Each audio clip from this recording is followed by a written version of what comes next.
Praise the Lord. கர்த்தருடைய பரிசுத்த நாமம் மகிமைப்படுவதாக. பரிசுத்த யோவான் எழுதின சுவிசேஷ புத்தகம் 21 அதிகாரம் 15வது வசனம். அவர்கள் போஜனம் பண்ணின பின்பு இயேசு சீமோன் பேதுருவை நோக்கி, யோனாவின் குமாரனாகிய சீமோனே, இவர்களிலும் அதிகமாய் என்னிடத்தில் அன்பாயிருக்கிறாயா என்றார். அல்லேலூயா. அழகான ஒரு வார்த்தை. அதுக்கு பேதுரு என்ன சொல்கிறார் பாருங்க. ஆண்டவரே, உம்மை நேசிக்கிறேன் என்பதை நீர் அறிவீர் என்றான். அவர் என் ஆட்டுக்குட்டிகளை மேய்ப்பாக என்றார். நம்முடைய வாழ்க்கையில் கர்த்தர் நம்மை வைத்திருக்கிற நம்மேல் வைத்திருக்கிற பாசங்கள், நேசம் எல்லாம் ஒரு விசேஷித்த விதமானது. எனக்காக ரத்தம் சிந்துங்க என்று அவரிடத்தில் கேட்கல. ஆனால் நமக்காகவே பூமிக்குரிய சகல ஆசீர்வாதங்கள் நிரப்புவதற்கு மாத்திரமல்ல, ஆவிக்குரிய ஆசீர்வாதங்கள் நமக்கு கொடுப்பதற்காக தன்னைத்தானே ஜீவபலியாக ஒப்பு கொடுத்தார். ஒரு பொறுப்பை கர்த்தர் ஒரு மனுஷத்தில் கொடுக்கும்போது ஆண்டவர் எதிர்பார்க்கிறது என்ன அப்படின்னா, அன்பாக இருக்கிறாயா.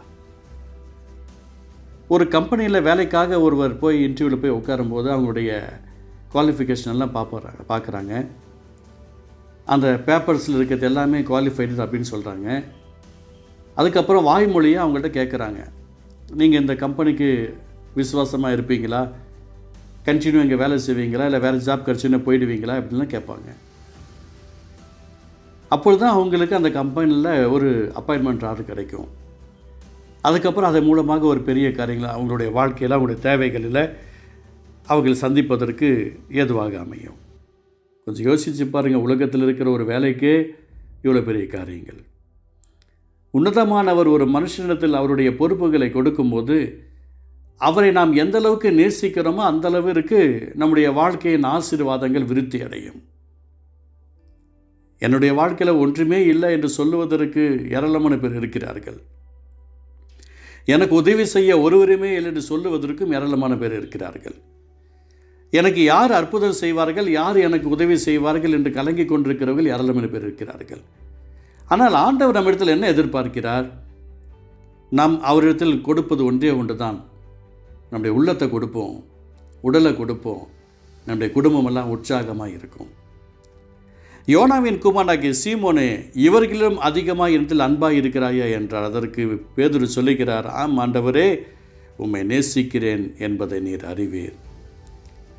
ஆண்டவர் நம்மிடத்தில் ஒரு பொறுப்பை கொடுப்பதற்கு நம்முடைய நேசம் அவரை சார்ந்திருக்க வேண்டும், அவரையும் சார்ந்திருக்கக்கூடாது. நம்முடைய பாசம் அவரை சார்ந்திருக்க வேண்டும், அவரையும் சார்ந்திருக்கக்கூடாது.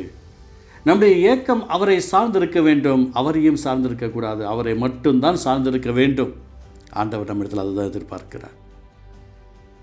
ஒரு பெரிய ஒரு பொறுப்பை தேவன் நமக்கு கொடுக்கிறார் அப்படின்னா சின்ன இருதயத்தை அவருக்கு நம்ம கொடுக்கணுங்க. முதலாவது ஒரு இருதயம் ஃபார்ம் ஆகணும். ஒரு குழந்தை பிறக்குது அப்படின்னு சொன்னால் அந்த குழந்தை அந்த கருவில் உருவாகுவதற்கு முதலாவது இருதயம்தான் உருவாகுகிறது. அதனால்தான் ஒரு மனிதன் மரிக்கும் போது முதலாவது இருதயம்தான் அந்த இடத்துல ஜீவனை காணாமல் போய்விடுகிறது. அந்த இருதயம் என்பது அவ்வளோ பெரிய ஒரு ஆசீர்வாதம். அந்த பொறுப்புகளெல்லாம் முடிகிறது என்று சொன்னால் இருதயம் ஆட்டோமேட்டிக்காக நம்முடைய பாடியில் இருக்கிற எல்லா உறுப்புகளுக்கும் மிக முக்கியமான ஒரு பார்ட்ஸாக ஹார்ட் இருக்குது. கண் இல்லாதவங்க, காது கேட்காதவங்க கூட இந்த பூமியில் வாழ்ந்துடுறாங்க, கை கால் இல்லாதவங்க கூட வாழ்ந்துடுறாங்க. ஆனால் இருதயம் இல்லைன்னா இந்த பூமியில் யாராலையும் வாழ முடியாது. ஏன்னா அவ்வளோ பெரிய ஒரு காரியங்கள். எனக்கு பிரியமானவர்களே, தேவனுடைய விலையேற பெற்ற ஒரு ஆசீர்வாதத்தை தேவன் நமக்கு கொடுக்க வல்லவராக இருக்கிறார். அவர் நம்மிடத்தில் எதிர்பார்க்கிறது நம்முடைய இருதயத்தை, நம்முடைய ஹார்ட்டை அவருக்கு சமர்ப்பிப்போம், ஆசீர்வாதத்தை சுரந்து கொள்வோம். யோனாவின் குமாரனாகிய சீமோனே, இவர்களிலும் அதிகமாக என்னிடத்தில் அன்பாக இருக்கிறாயா என்றார். இவர்களிலும் அதிகமான ஒரு அன்பை கர்த்தர் நம்மிடத்தில் எதிர்பார்க்கிறார். சபைக்கு எத்தனை பேர் வந்தாலும் இவங்களை காட்டில் என்னிடத்தில் அன்பாக இருக்கிறியாப்பா, என் மகனே, என் மகளே, நீ அன்பாக இருக்கிறாயா என்று கர்த்தர் நம்மளை பார்த்து கேட்கும்போது அதுக்கு உண்டான ஆசீர்வாதம் வராமல் போவதில்லை. ஏதோ ஒரு பெரிய பொறுப்பு கர்த்தர் நம்மிடத்தில் கொடுக்கிறார். எனக்கு பிரியமானவர்களே, ஆண்டவரை நேசிப்போம். அவர் நம்மிடத்தில் அன்பாக இருக்கிறார் என்று கேட்கிறார்னா ஏதோ ஒரு வரங்களை கர்த்தர் உங்களுக்கு கொடுக்க போகிறார், வல்லமையை கொடுக்க போகிறார். உங்களுடைய கடன்கள் அடைக்கப்பட போகிறது, உங்கள் கடன்கள் அழிக்கப்பட போகிறது, உங்கள் தேவைகள் சந்திக்கப்பட போகிறது, உங்களுடைய குடும்பத்துடைய ஒவ்வொரு அசைவுகளுக்கு கர்த்தர் அற்புதங்கள் செய்ய பிரியமாக இருக்கிறார். அதுக்கு நம்ம என்ன செய்யணும்? அவரை நேசிக்கணும், ஆண்டவரை நேசிக்கணும்.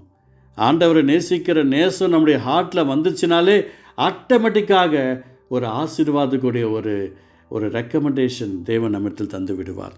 ஜெபிக்கலாமா? அன்பு தகப்பனே, இந்த ஜீவ வார்த்தை மூலமாக இவர்களிலும் அதிகமாய் என்னத்தில் அன்பாக இருக்கிறாயா என்று பேதுருவை பார்த்து கேட்டீங்களப்பா. எங்களுடைய வாழ்க்கையில் நீங்கள் பெரிய பொறுப்பு கொடுக்க போகிறீங்க. நாங்களும் உம்மை நேசிக்கிறோம், உம்மிடத்தில் அன்பாக இருக்கிறோம். எங்களையும் ஆசீர்வதியும். இயேசு நல்ல பிதாவே. ஆமேன், ஆமேன்.